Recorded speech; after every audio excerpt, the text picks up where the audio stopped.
Hey Hollywood, I got a question for you. When you make a movie called Snake Eyes, what do the audience want to see? Freaking Snake Eyes. Definitely not a Snake Eyes movie. It's the third live action G.I. Joe film that we have. We have the two ones that came out when I was little, and now we have this supposed reboot. And all I'm going to say is right now is there's a reason why this film has a 41% on Rotten Tomatoes. So let's talk about it. Now, this movie isn't all that bad. Let's start off with the good. I really enjoyed Henry Golden's performance really in this film. You can tell like the material that he's given is really nothing, but he can add the sort of mystery that they want with a little bit of anger and a little bit of wittiness to the Snake Eyes character. And I really thought that was a good. The whole cast overall is really good, especially with Andrew Koji, who plays Snake Eyes' partner slash best friend in this film. He plays Tommy. I don't know if they're best friends. I just said that. He plays Tommy in this film, and you really get the sense of almost like this brother dynamic, especially when they first meet and he's first introducing him to the clan, how the clan works, why he should stay, and all of this stuff really made for really an interesting dynamic between both of these two characters. Personally, I'm a sucker for origin stories, so you see a lot of training sequences in here. You see a lot of trials that he has to go to eventually build him up to where he can become the Snake Eyes that we all know. One thing that really caught me off guard in this movie was really the overall atmosphere. I love going back to this sort of ancient Japan setting mixed in with the modern Japan setting, how it offers kind of two different varieties, but they're both vibrant with color, and it really just offers almost a blend of tones instead of kind of two that really contract from each other. And being that this is an action adventure film, I really enjoyed how they introduced multiple storylines in here, but it doesn't feel like it's overstuffed like some storyline movies can. Looking at you, Amazing Spider-Man 2. This one, unlike Amazing Spider-Man 2, it didn't bore me because everything was so weaving perfectly together to where it did make for an overall really entertaining negative. With all that being said, let's get into the mixed aspects. And my biggest one, I only have one, is just the fact that I think that this film would work a lot better if it wasn't a G.I. Joe / Snake Eyes movie. If they would have just made this sort of like a generic action movie with maybe some martial arts and a little bit of over-the-top action, I really think that this movie would have worked a lot more, because the whole narrative of this loner that gets dragged into this clan because of some stuff that happened in his past, and then on top of that you have really no sense of good or bad in this movie. It's sort of a battle of moralities, like this person's manipulating this person was banished here, this person's over here, this person over here. There's no necessarily black or white like it was with G.I. Joe and you got Cobra. No, it's basically just a battle of morals in the situation. And now let's get into the negatives.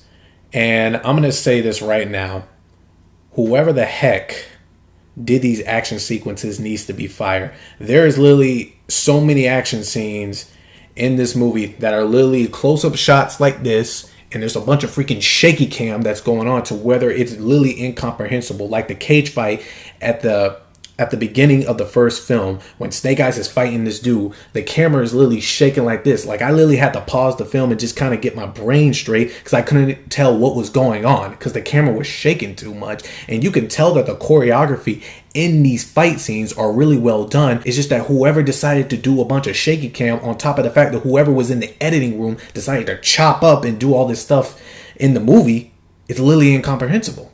Now there is one action sequence that did stand out to me, and it was the fact that I've already seen it in the trailer, and I'll get to that in another point in my negatives.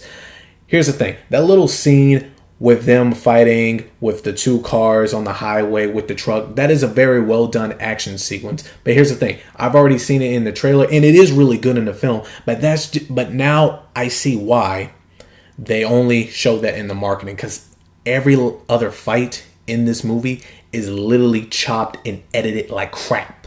And now, for me, let's talk about the biggest elephant in the room. Guys, this is not a Snake Eyes movie. This is not. Henry Golding is really good as his character. He can add, like I said, he can add a little bit of charm, add a little bit of wit here and there, but that's just because of the actor Henry Golding. If you actually look at the character of Snake Eyes, this dude makes so many selfish decisions that lead up to like the conflicts that are eventually going to happen in the film instead of the resolution.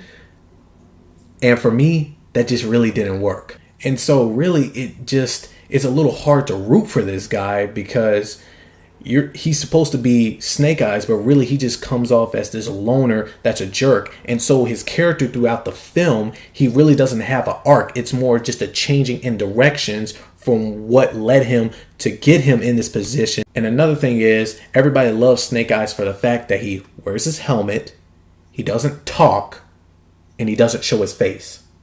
In this movie, Snake Eyes, we see his face and he talks. So I can really tell that the producers, there's a real disconnect with the character that they are adapting and the one that we see on screen. And now this is another point too. I originally wasn't going to bring this up. And this is another point too. I really wasn't going to bring this up, but it's a little bit of a spoiler. It has nothing to do with the actual story. This happens to do a lot more with the marketing. So I'll give you guys 3 seconds. Whoever marketed this movie, you did a really bad job. Because you know that final shot in the trailer where Snake Eyes has a helmet and he's tapping the visor and the visor comes down and he rides up with the motorcycle? Yeah, spoiler alert, that's the last shot of this movie. And that really sucks because they're marketing this movie. They have all the posters with Henry Golding in the Snake Eyes costume because they know that that's what people want to see. And when you're not delivering that in the movie, that is dishonest and that is bad marketing. Because when you have a film like this and it's called Snake Eyes and everybody eventually wants to see what he's going to look like when he gets that suit and it's the last shot of the movie, you're really doing a disservice to this to really justify why this film even exists. I'm going to give Snake Eyes a 4 out of 10. Guys, thank you so much for watching. Remember, leave a like, subscribe, comment, and I'll see you guys in the next video. Peace.